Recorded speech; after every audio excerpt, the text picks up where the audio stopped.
नाही, कारण मी माझी मर्यादा पाळणार, माझ्या घरातले संस्कार पाळणार.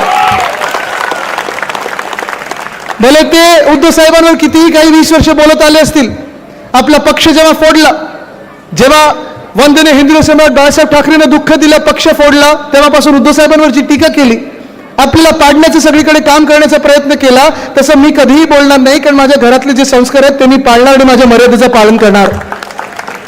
पण ही निवडणूक कुठेही कुटुंबाची निवडणूक नाही आहे, आणि हे तुम्ही खास करून लक्षात घेतलं पाहिजे. आज उमेदवार अनेक असतील, पण ह्या मतदारसंघामध्ये 3 महत्त्वाचे उमेदवार असे आपण समजतो. त्याच्यातून तिघांमधून जिंकून येणारे उमेदवार माझ्या बाजूला उभे आहेत. आणि मला माहिती आहे आपण मशालीवर मतदान करणार आहात, सगळेच या मतदारसंघातले, जसं मुंबईमध्ये, जसं महाराष्ट्रामध्ये मशालीवर मतदान करणार आहात. तिथे प्रत्येक व्यक्तीच्या मनात मशाल पेटलेली आहे. ही मशाल काही बदल्याची मशाल नाहीये, ही मशाल जाळपोळ करणारी मशाल नाहीये, पण ही मशाल आज ह्या महाराष्ट्रात जो अंधार पसरलेला आहे तो अंधार दूर करण्यासाठी आपण ठिणगी जी पहिली पेटवली होती तिची आज मशाल झालेली आहे.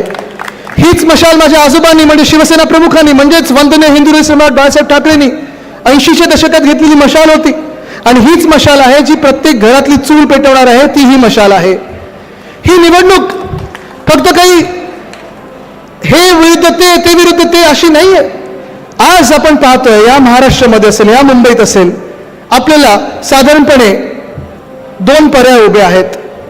एक तो पर्याय आहे जो भाजपसोबत आहे, जो महायुतीसोबत आहे, जो महाझुटीसोबत आहे, त्याच्यात भाजप आहे, त्याच्यात एकनाथ शिंदेची फुटलेली गँग आहे, त्याच्यात एक गद्दार इकडची पण आहेत, आणि मग राष्ट्रवादी काँग्रेसची फुटलेली ती आहे.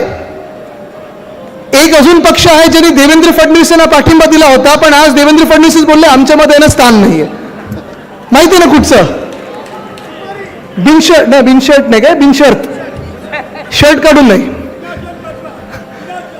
पण त्यांना हे कळत नाही की आज दुर्दैवाने, मी जसं वैयक्तिक टीका करणार नाही, पण मनसेवर बोलणार आहे, खास करून बोलायला लागणार. आज त्यांनी बोलायला भाग पडलेला आहे, कारण मनसे असा एक पक्ष झालेला आहे. कदाचित आपल्याला आधी वाटत असेल की मनसे म्हणजे मराठी माणसासाठी लढणारा पक्ष, मनसे म्हणजे स्थानिक भूमिपुत्रांसाठी लढणारा पक्ष, पण दुर्दैवाने अशी परिस्थिती झालेली आहे की आज महाराष्ट्रामध्ये मनसेची ओळख एकच आहे, गुजरातच्या भूमिपुत्रांसाठी लढणारा मनसे अशा पक्षाची ओळख झालेली आहे.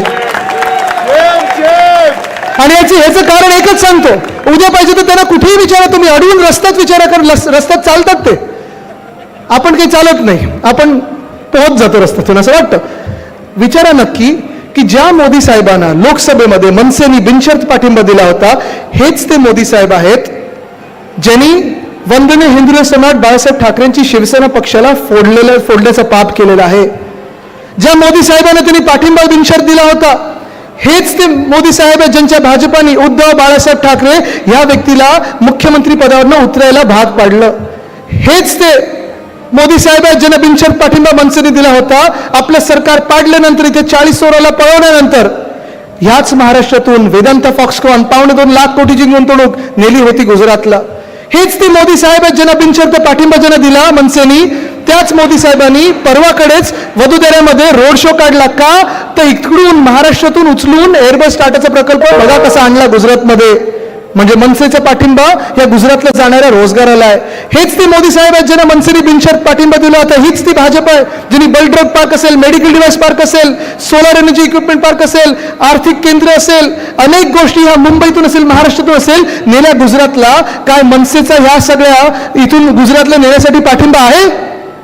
जवळपास गेल्या 2 वर्षामध्ये 5 लाख तरुणींचे रोजगार, नोकऱ्यांच्या संध्या उचलल्यात ह्या भाजपानी, आणि नेल्या गुजरातमध्ये उचलल्यात मोदी साहेबांनी. नेल्या गुजरातमध्ये मनसेनी जो मोदी साहेबांना बिनशर्त पाठिंबा दिला होता तो तिकडच्या गुजरातच्या भूमिपुत्रांच्या नायकांसाठी होता. उद्या तुम्ही त्यांना विचारलं पाहिजे की ज्या फडणवीस साहेबांना तुम्ही बिनशर्त पाठिंबा दिलेला आहे, याच देवेंद्र फडणवीसांनी आपल्या एकनाथ शिंदेला फोडण्याचं काम केलं, आपल्या पक्षाला फोडण्याचं काम केलं, उद्धव साहेबांना दुःख देण्याचं काम केलं. पण त्याहून पलीकडे जर आज या महाराष्ट्रामध्ये कायदा सुव्यवस्थेची परिस्थिती एवढी बेकार झाली आहे की पोलिसांवर पुण्यामध्ये हमले होतात, महिलांवर जसं पाहतो आपण बदलापूरमध्ये अत्याचार झाला तर 10 दिवस FIR घेत नाहीत. ह्याच एकनाथ शिंदेंनी आणि ह्याच देवेंद्र फडणवीसांनी जरांगे पाटील साहेबांवर लाठीचार्जची ऑर्डर दिली होती. याच एकनाथ शिंदेंनी आणि फडणवीस साहेबांनी वारकऱ्यांवर लाठीचार्जची ऑर्डर दिली होती. दुर्दैवाने आज मनसेनी त्याच फडणवीस साहेबांना पाठिंबा दिलाय. आज आपण पाहिलं पाहिजे की ही लढाई जी आहे आपण महाराष्ट्र म्हणून लढत आलो. या गेल्या 2 वर्षामध्ये आपण जी लढाई लढलेलो आहोत, शिवसेना उद्धव बाळासाहेब ठाकरे पक्ष म्हणून असेल, राष्ट्रवादी काँग्रेस शरदचंद्र पवार आपल्या सोबत आहेत, काँग्रेस असेल, पण आपण जे महाविकास आघाडी म्हणून लढत आलो ते आपल्या महाराष्ट्राच्या न्याय हक्कासाठी लढत आलो. मी देखील जो लढलेलो आहे केंद्र सरकारला सगळे वार अंगावर घेऊन, ते एकाच कारणासाठी माझ्या इकडच्या तरुण भूमिपुत्रांचे जे तुम्ही न्याय हक्क गुजरातला दिलेले आहेत, हे दुःख आहे मला. आणि म्हणून मी लढत आहे. मी काही उगाच चला कुठच्या तरी पार्टीने माझ्याबरोबर सेटलमेंट केली म्हणून मी लढत नाहीये. पण कोविडच्या काळात कुठेही नाही, कोविडच्या नंतर कुठेही नाही, ह्या सगळ्या आंदोलनामध्ये कुठेही नाही, महाराष्ट्रातून सगळं काही चाललेलं गुजरातलं तेव्हा कुठेही नाही.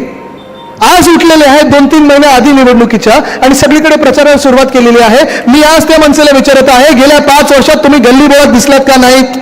जसं आज तुम्ही आमच्या विरुद्ध प्रचार करतात, एका निष्ठावंत शिवसैनिकाला पाडण्याचा प्रयत्न करतात, तुम्ही त्यावेळी का दिसला नाही जेव्हा माझा महाराष्ट्र या कोविडशी लढत होता, संकटकाळी महाराष्ट्र लढत होता, तेव्हा जातपात धर्म न पाहता आपल्याला जर वाचवलं कोणी असेल तर त्या व्यक्तीचं नाव उद्धव बाळासाहेब ठाकरे आहे.